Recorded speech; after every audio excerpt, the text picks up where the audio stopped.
Bentornati sul canale, dalla Fara e da Fuz. Oggi affrontiamo un progetto ricostruttivo un po' particolare, sia perché molto ambizioso, sia per tutti i compromessi a cui ci spinge. Proviamo a ricostruire la spada della tomba 18 della necropoli di Santo Stefano in Pertica a Cividale del Friuli.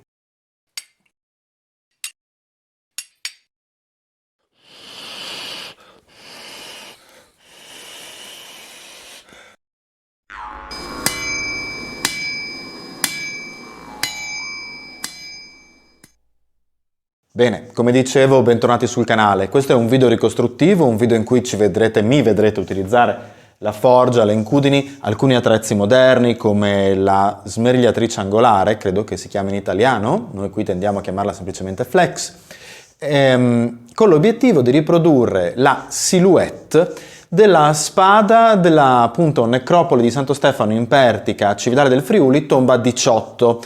Tomba di cui mi avete già visto ricostruire il sax e di cui mi vedrete ricostruire gli elementi della cintura. È una tomba su cui abbiamo già lavorato diversi anni fa e adesso stiamo provando a riprodurla in una versione migliorata. Dicevo che questo progetto della spada ci obbligherà ad alcuni compromessi. Perché? Beh, innanzitutto per un motivo molto semplice. Come ho sempre detto molto esplicitamente e lo ribadisco ora, le mie capacità fabbrili e quelle degli altri membri dell'associazione non ci permettono di produrre lo pseudo damasco tipico delle spade longobarde. Se avete dei dubbi su cosa sia lo pseudo damasco, trovate il link in descrizione. In ogni caso è una tecnica che permette di saldare per martellatura tipi diversi di acciaio, diversi per durezza, ritorti che quindi creano anche un motivo decorativo, ma che hanno soprattutto una funzione strutturale di elasticità del cuore della lama, a cui poi va saldato ulteriormente un filo di acciaio più duro. Questa è una tecnica che è al di là delle nostre capacità e dobbiamo riconoscerlo. Per questo motivo siamo in contatto con alcuni fabbri, soprattutto esteri, e siamo stati in contatto con altri fabbri in passato per commissionare spade di questo tipo. Resta il problema che molti dei nostri corredi hanno delle spade di questa tipologia e noi non siamo ancora in grado di produrle. Quello che possiamo fare però è questo. Utilizzare un non finito come questo realizzato da Matteo Ercole, che ci avete già visto mostrare, che ha uno pseudo damasco realizzato. Ora la luce non è delle migliori, ma vi rimando al video sulla spada di Alboino per vedere la fantasia. Ecco, utilizzare questa spada per una didattica riproduce le proporzioni della tomba 40 della necropoli della Ferrovia. E invece realizzare delle spade monoacciaio con acciai moderni che ci permettano però di completare il colpo d'occhio del corredo di ognuno dei membri dell'associazione. Faccio un esempio. Secondo voi sarebbe più scorretto mostrarmi con la tomba 18 indosso e senza la spada presente nella tomba, o mostrarmi con la spada indosso all'interno del fodero con un'elsa compatibile e poi spiegare che però la lama era realizzata in questo modo? Noi abbiamo optato per decidere che appunto è importante mostrare anche il colpo d'occhio del corredo complessivo. Ma allora perché realizzare noi la lama? Perché non compriamo una spada? Beh, adesso ve lo spiego. Questo abbiamo detto che è un non finito, come vedete non sono finiti i taglienti, va di nuovo rilucidata per mostrare lo pseudo damasco, le saldature non sono riuscite perfettamente, quindi ci sono delle crepe, ma mostra perfettamente la silhouette e la realizzazione dello pseudo damasco. Ora vi mostro alcune spade disponibili in commercio, fra quelle che vengono normalmente proposte ai ricostruttori e ai rievocatori dell'Alto Medioevo. Ecco qui. Questa spada l'abbiamo comprata, credo, 10 anni fa, o giù di lì, era una delle prime disponibili per il periodo. Sono le cosiddette Ready Combat, vedete sono smussate in punta, sono in un materiale elastico che permette quindi di simulare il combattimento anche con una certa foga, senza rischiare di rompere la lama e che quindi questo diventi pericoloso. Ma guardate la differenza di silhouette fra le due lame.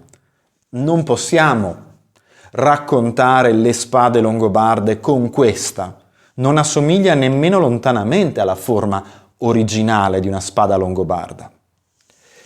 Allo stesso modo, Questo era il nostro primo tentativo della spada della tomba 18, infatti ci sono alcuni elementi della sospensione già in sito, c'è il fodero in legno con poi la copertura in pelle, in tessuto, c'è l'elsa in materiale deperibile e la lama all'interno è una delle lame più recenti disponibili per i rievocatori altomedievali.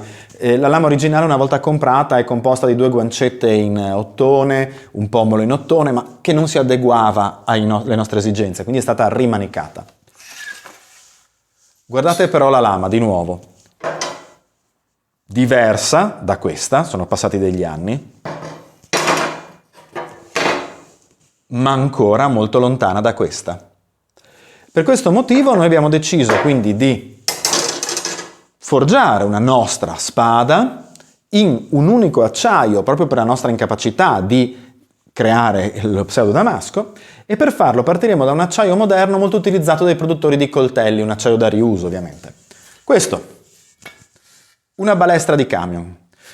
Una balestra altro non è che una parte del sistema di sospensione di un mezzo pesante, si crea un panetto di queste assi di acciaio molto elastico e servono da sospensione.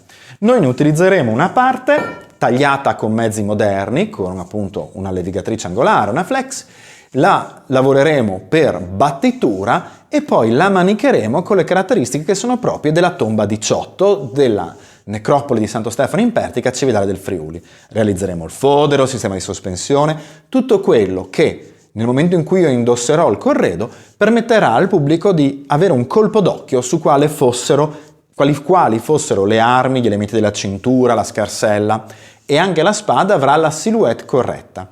Quando dovremo entrare poi nello specifico delle didattiche su come la lama fosse realizzata, allora utilizzeremo questo non finito per spiegare le tecniche realizzative. In Italia non tutte le spade longobarde vengono identificate come realizzate con questa tecnica, ma molto probabilmente lo erano. Quelle che ancora non vengono identificate con questa tecnica è perché o non sono state pulite dai residui o non sono state sottoposte alla era GX. Bene, provate a seguirci anche in questo video un po' particolare, molto rumoroso, in più parti, perché ovviamente durante l'estate abbiamo anche altre cose da fare con gli altri ragazzi dell'associazione, dobbiamo portare avanti delle riparazioni al villaggio dopo le fortissime piogge anomale di questo stranissimo luglio e agosto, abbiamo i corredi degli altri membri che vanno portati avanti, abbiamo Augusto Boerbrondt, il nostro amico fabbro che adesso vive in Turingia, che verrà a darci delle lezioni durante l'estate, di conseguenza questo progetto della spada si svolgerà in diverse settimane. Questa è la parte 1, spero vi piaccia. A presto!